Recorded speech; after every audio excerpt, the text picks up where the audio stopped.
Hello everyone, welcome to my channel all about zoology. So आज के इस video में हम पढ़ने वाले हैं लेम्प्रस क्रोमोसोम के बारे में।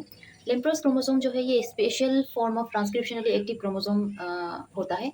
इसमें क्या होता है कि ये कहाँ पर दिखाई देता है, ग्रोइंग oocyte में दिखाई देता है, मतलब इमेच्योर एग्स में ये दिखाई देता है। वर्टिब्रेट के केस में दिखाई देता है और इनवर्टिब्रेट के केस में दिखाई देता है, बट ये जो है मैमल्स में दिखाई नहीं देता है। फिश, एम्फीबियन, उसके बाद रेप्टाइल्स, फिर बर्ड्स, इन सब के केस में ये कहाँ कहाँ पर दिखाई देता है, उस साइड में ये प्रेजेंट होता है, ये दिखाई देता है। ठीक है। और मैमल्स के केस में ये नहीं दिखाई देता। ग्रीन एल्गी जिसको एसिटाबुलेरिया बोलते हैं, उसमें भी ये दिखाई देता है, उसमें भी पाया जाता है। और इसको जो है फ्लेमिंग ने डिस्कवर किया था 1882 में एम्फीबियन के ऊसाइट में। ठीक है।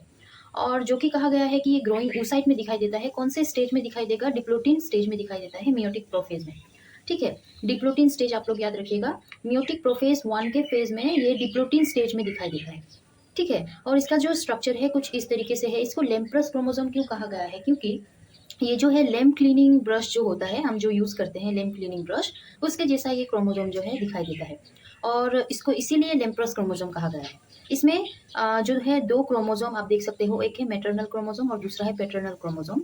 ये क्या होते हैं, इस तरीके से मतलब कोइल्ड होके रहते हैं।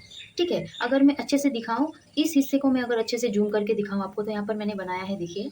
यहाँ पर जो है ये आप लाइन जो देख रहे हो, ये है सिस्टर क्रोमेटिड। ठीक है। ये एक लाइन यहाँ पर दिख रहा है, बट एक नहीं होता है, दो सिस्टर क्रोमेटिड यहाँ पर प्रेजेंट होता है। मैं अच्छे से आपको दिखाऊंगी। यहाँ पर जो है सिस्टर क्रोमेटिड्स है। बीच में जो ये लूप आप देख रहे हो, ये लूप क्रोमेटिन का बना हुआ होता है, क्रोमेटिन लूप कहा जाता है। और बीच में आप अच्छे से अगर देख पाओगे तो यहाँ पर देखिए एक बीड लाइक स्ट्रक्चर प्रेजेंट है बीच में।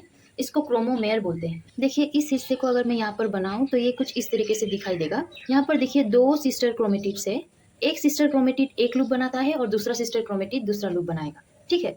ये सिस्टर क्रोमेटिड्स देखिए यहाँ पर इस तरीके से फोल्ड हुआ है, इसको बोलते हैं क्रोमोमेयर। ठीक है। और यहाँ पर एक लूप जो है सिस्टर क्रोमेटिड्स ने फॉर्म किया है, जिसको क्रोमेटिन लूप कहा गया है। ठीक है। सो इस तरीके से जो है लेम्प्रस क्रोमोसोम का स्ट्रक्चर होता है। अगर स्ट्रक्चर का नोट्स आपको चाहिए तो यहाँ पर मैंने लिख के रख दिया है, हम एक बार पढ़ लेते हैं। Certain sites of Lemprus chromosome unfold and form large lateral loops, hence they looks like lame cleaning brush, so the name Lemprus is known। ठीक है। जैसे कि मैंने कहा, लेम्प्रस क्रोमोसोम को लेम्प्रस क्यों कहा गया है? क्योंकि ये लेम क्लीनिंग ब्रश की तरह दिखाई देता है।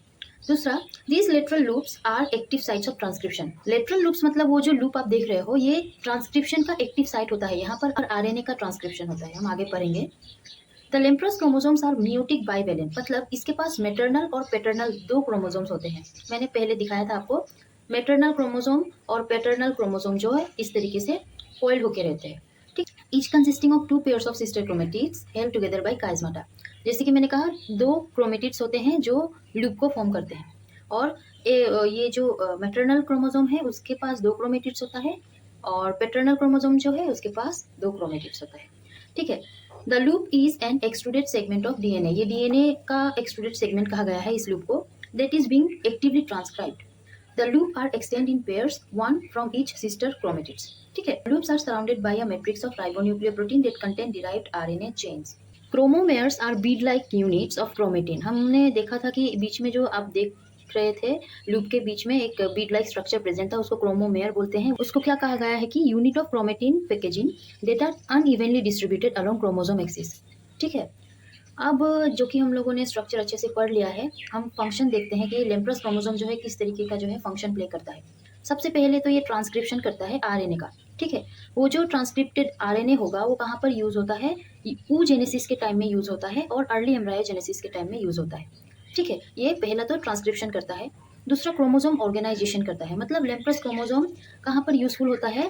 क्रोमोसोम के ऑर्गेनाइजेशन और जीन के एक्सप्रेशन के स्टडीज में यूज होता है। ठीक है। तीसरा है डीएनए सीक्वेंसिंग। डीएनए सीक्वेंस के मैपिंग में यूज होता है, डीएनए सीक्वेंसिंग के मैपिंग में ये यूज होता है। ठीक है। और जो फोर्थ है वो है साइटोलॉजिकल मैपिंग।